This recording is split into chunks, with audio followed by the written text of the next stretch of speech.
Aljazair, sebuah negara di Afrika Utara yang penuh cerita, sejarah, dan perjuangan. Dari masa keemasan peradaban Islam hingga perjuangan kemerdekaan yang heroik melawan penjajahan. Di negeri yang tanahnya subur, namun penuh luka sejarah, Islam menjadi bagian yang tak terpisahkan dari identitas bangsa. Tapi, apa yang sebenarnya membuat Islam begitu kuat berakar di Aljazair? Bagaimana politik dan konstitusi negara ini mengatur kehidupan beragama? Dan apa yang sebenarnya terjadi pada masyarakat Aljazair selama ratusan tahun sejarahnya yang penuh warna ini? Dalam video ini, kita akan membahas perjalanan sejarah perkembangan Islam hingga dinamika sosial politik Aljazair secara lengkap. Aljazair merupakan salah satu wilayah yang memiliki jejak peradaban paling awal di dunia. Wilayah ini dihuni oleh bangsa Berber, penduduk asli Afrika Utara, yang telah menetap sejak sekitar 10.000 tahun yang lalu. Bukti arkeologis menunjukkan keberadaan budaya Capsian di dataran tinggi Aljazair, salah satu peradaban paling awal yang berkembang di Afrika Utara. Mereka adalah masyarakat pemburu pengumpul yang akhirnya bertransformasi menjadi petani. Seiring waktu, bangsa Berber mengembangkan sistem kepercayaan, bahasa, dan budaya yang unik. Mereka mendirikan kota-kota kuno seperti Timgad dan Jemila yang nantinya menjadi pusat peradaban penting pada era Kekaisaran Romawi. Pada abad ke-12 sebelum Masehi, bangsa Fenisia, pelaut terkenal dari kawasan Timur Tengah, mendirikan koloni dagang di pesisir utara Afrika, termasuk di wilayah yang sekarang menjadi Aljazair. Salah satu kota paling terkenal yang mereka dirikan adalah Hippo Regius, sekarang Annaba. Kota ini menjadi pusat perdagangan penting yang menghubungkan Afrika Utara dengan Mediterania. Setelah itu, pada abad kedua sebelum Masehi, Kekaisaran Romawi mengambil alih wilayah ini. Mereka menjadikan Aljazair bagian dari provinsi Afrika Romawi yang terkenal karena hasil pertanian dan perdagangannya. Pada era ini, kota-kota seperti Timgad, Jemila, dan Tipasa berkembang pesat menjadi pusat administrasi militer dan budaya. Namun, hubungan antara Romawi dan bangsa Berber tidak selalu harmonis. Banyak suku Berber yang memberontak, termasuk pemberontakan besar yang dipimpin oleh Takfarinas pada abad ke-1 Masehi. Meski berhasil ditaklukkan, perlawanan ini menunjukkan semangat kemerdekaan bangsa Berber. Pada abad ke-3 Masehi, agama Kristen mulai menyebar di Aljazair, terutama di wilayah pesisir. Beberapa tokoh Kristen terkenal berasal dari Aljazair seperti Santo Agustinus yang lahir di Tagaste, sekarang Souk Ahras. Namun, penyebaran agama ini sering terhalang oleh konflik dengan suku-suku Berber yang masih memegang teguh kepercayaan tradisional mereka. Ketika Kekaisaran Romawi runtuh pada abad ke-5, wilayah Aljazair jatuh ke tangan suku Vandal dan kemudian menjadi bagian dari Kekaisaran Bizantium. Masa ini ditandai oleh ketidakstabilan politik dan penurunan ekonomi yang signifikan. Islam masuk ke Aljazair pada abad ke-7 Masehi melalui ekspansi kekhalifahan Umayyah. Periode ini ditandai oleh penaklukan Afrika Utara, yaitu pasukan muslim yang dipimpin Uqbah bin Nafi dan Musa bin Nusair. Meski islamisasi berlangsung cepat di wilayah pesisir, di pedalaman, proses ini membutuhkan waktu lebih lama karena perlawanan dari suku-suku Berber. Puncaknya adalah pemberontakan suku Berber yang dipimpin oleh Kahina, seorang pemimpin wanita yang terkenal karena keberanian dan strateginya melawan pasukan muslim. Meski akhirnya kalah, perlawanan ini menunjukkan betapa kuatnya identitas bangsa Berber sebelum mereka sepenuhnya menerima Islam.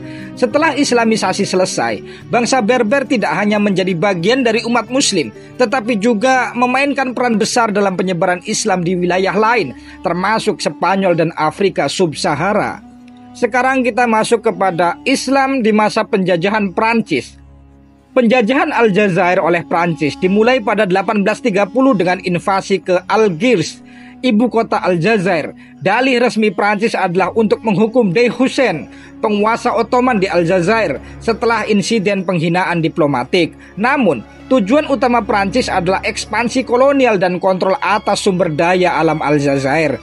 Setelah invasi awal, Prancis dengan cepat mengambil alih wilayah pesisir, akan tetapi menghadapi perlawanan sengit di pedalaman, terutama dari suku-suku Berber dan komunitas muslim lainnya. Salah satu tokoh perlawanan paling terkenal adalah Emil Abdelkader, seorang ulama, pemimpin militer dan diplomat. Pada 1832, Abdelkader mendeklarasikan jihad melawan penjajah Prancis, mempersatukan suku-suku Berber dan Arab di bawah panji Islam. Emil Abdelkader dikenal karena strategi militernya yang brilian, termasuk perang gerilya yang membuat pasukan Prancis kesulitan. Ia juga mendirikan pemerintahan Islam di wilayah yang ia kuasai dengan sistem administrasi yang terorganisasi dan hukum Islam sebagai landasannya. Namun, setelah 15 tahun perang, Abdelkader akhirnya menyerah pada 1847 karena kekuatan militer Prancis yang jauh lebih besar. Meskipun kalah, perjuangannya menginspirasi generasi berikutnya untuk terus melawan penjajah. Prancis memberlakukan kebijakan kolonial yang keras terhadap umat Islam di Aljazair. Masjid-masjid diubah menjadi gereja, termasuk Masjid Agung di Algiers. Hukum syariah digantikan oleh hukum Prancis dan tanah milik umat Islam disita untuk diberikan kepada pemukim Eropa. Salah satu kebijakan paling diskriminatif adalah Undang-Undang Kode Pendudukan Asli yang mengklasifikasikan umat Islam sebagai warga kelas 2. Mereka tidak memiliki hak politik dan dibatasi dalam pendidikan serta ekonomi. Walaupun berada di bawah tekanan kolonial, identitas Islam Aljazair tetap kuat. Pada awal abad ke-20, muncul gerakan nasionalis dan Islamis yang berusaha mengakhiri penjajahan. Salah satu organisasi penting adalah Association of Algerian Muslim Ulama yang dipimpin oleh Abdelhamid bin Badis. Bin Badis menekankan pentingnya pendidikan Islam dan bahasa Arab sebagai alat untuk melawan asimilasi budaya Prancis. Ia berkata, Islam adalah agama kami, Arab adalah bahasa kami, dan Aljazair adalah tanah air kami. Perlawanan terhadap penjajah mencapai puncaknya dalam Perang Kemerdekaan Aljazair tahun 1954 hingga 1962 yang dipimpin oleh Front Pembebasan Nasional. Perang ini adalah salah satu konflik dekolonisasi paling brutal dalam sejarah, dengan korban jiwa mencapai lebih dari 1 juta orang. Islam memainkan peran besar dalam perjuangan ini, tidak hanya sebagai motivasi spiritual tetapi juga sebagai alat persatuan. Banyak ulama dan pemimpin masjid terlibat langsung dalam perlawanan, menjadikan agama sebagai kekuatan yang tidak terpisahkan dari nasionalisme Aljazair. Pada akhirnya, Aljazair berhasil meraih kemerdekaannya pada 5 Juli 1962, menjadikan Islam sebagai fondasi negara merdeka. Dengan sejarah panjang yang penuh perjuangan dan pengorbanan, Aljazair adalah contoh bagaimana Islam tidak hanya bertahan, tetapi juga berkembang di bawah tekanan kolonialisme. Perjuangan umat Islam di Aljazair adalah bukti kekuatan iman dan identitas yang tak tergoyahkan. Setelah merdeka, Aljazair mengadopsi sistem republik dengan presiden sebagai kepala negara. Konstitusi Aljazair menegaskan bahwa Islam adalah agama negara, namun tetap memberikan kebebasan beragama kepada minoritas. Dalam pasal-pasal konstitusi, terdapat perlindungan terhadap praktik keagamaan dan budaya. Meskipun dalam praktiknya, pemerintah cenderung lebih fokus pada identitas Islam. Sistem politik Aljazair bercirikan sentralisasi kekuasaan dengan peran besar militer. Namun, reformasi politik mulai terjadi sejak tahun 1990-an, termasuk pemilihan multipartai. Perubahan ini terjadi setelah perang saudara antara pemerintah dan kelompok Islamis yang dikenal sebagai Black Decade pada tahun 1990-an. Mayoritas penduduk Aljazair adalah Muslim Sunni yang mencapai sekitar 99% dari total populasi. Ada juga minoritas Kristen dan Yahudi, namun jumlahnya sangat kecil. Perspektif para sosiolog menyebutkan Islam di Aljazair tidak hanya sebagai agama, tetapi juga identitas nasional yang menyatukan rakyat dalam menghadapi penjajahan dan perubahan sosial. Sejarawan Alistair Horne dalam bukunya A Savage War of Peace menuliskan, Islam di Aljazair adalah benteng terakhir yang tidak bisa dihancurkan oleh kolonialisme Prancis. Hal ini menunjukkan betapa dalamnya peran Islam dalam kehidupan masyarakat Aljazair. Para sosiolog melihat Aljazair sebagai contoh bagaimana agama dapat menjadi alat resistensi terhadap kolonialisme. Islam memberikan landasan moral dan spiritual yang kuat bagi rakyat Aljazair selama masa-masa sulit. Sementara itu, sejarawan mencatat identitas Islam Aljazair telah melalui berbagai transformasi dari sekedar agama menjadi alat perjuangan politik dan sosial. Aljazair saat ini tengah menghadapi dinamika sosial, politik, dan keagamaan yang cukup kompleks. Secara umum, Negara ini tetap mempertahankan identitas Islam sebagai agama negara, pasal 2 konstitusi. Tetapi ada tekanan dari kelompok sekuler dan internasional yang mendorong modernisasi konstitusi, termasuk ide sekularisasi. Hal ini memicu resistensi dari kelompok Islam konservatif, terutama terhadap usulan-usulan yang dinilai bertentangan dengan nilai-nilai keislaman rakyat Aljazair. Politik Aljazair masih diwarnai oleh pengaruh besar militer dan pemerintahan otoriter yang mendominasi sejak kemerdekaan. Protes yang terjadi pada 2019, Hirak Movement, menggulingkan Presiden Abdul Aziz Bouteflika, tetapi belum membawa perubahan besar terhadap struktur kekuasaan. Presiden Abdel Majid Tebboune yang terpilih pada 2019 terus menghadapi tekanan dari publik yang menginginkan reformasi demokratis.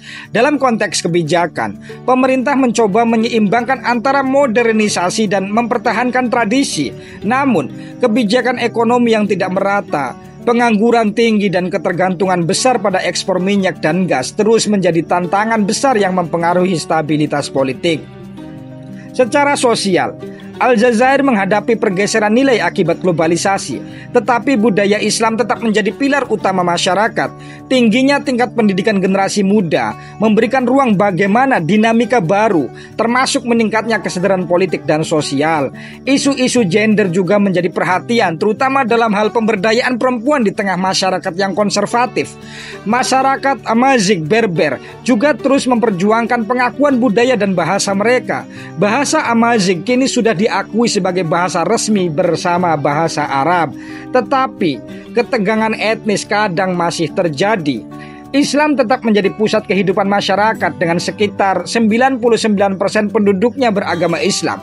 Negara mengontrol aktivitas keagamaan, termasuk pembangunan masjid dan pelatihan imam untuk mencegah radikalisme. Namun, ada kritik, kontrol ini juga membatasi kebebasan beragama. Di sisi lain, minoritas Kristen dan Yahudi memiliki kebebasan terbatas untuk beribadah. Walaupun mereka sering menghadapi diskriminasi sosial, gereja-gereja Kristen kadang mendapat tekanan hukum terkait izin operasionalnya. Saat ini, perhatian besar juga tertuju pada revisi konstitusi dan restrukturisasi politik yang berusaha merespon aspirasi rakyat. Usulan amandemen untuk menambah jabatan wakil presiden dan memperbaiki sistem parlemen telah memicu perdebatan antara kelompok Islamis dan sekuler. Dalam kesimpulannya, Aljazair terus berada di persimpangan antara tradisi Islam yang kuat, tuntutan reformasi demokratis, dan tekanan global untuk lebih terbuka. Keberlanjutan stabilitas sosial dan politik negara ini bergantung pada kemampuan pemerintah untuk merespon tantangan tersebut secara inklusif. Aljazair adalah sebuah kisah tentang perjuangan, ketahanan, dan identitas. Sebagaimana yang dikatakan oleh Emir Abdel Kader, keadilan adalah pondasi dari segala sesuatu, baik di dunia maupun di akhirat. Perjuangan Aljazair untuk mempertahankan identitas Islamnya sekaligus menghadapi tantangan modern adalah pelajaran berharga bagi kita semua tentang pentingnya memadukan nilai-nilai agama dengan kemajuan sosial. Jika ada jejak sejarah yang tertinggal dan ada kesalahan dalam penyampaian, saya mohon maaf. Silakan Anda tambahkan di kolom komentar. Terima kasih sudah menonton. Sampai jumpa di lingkar jejak selanjutnya.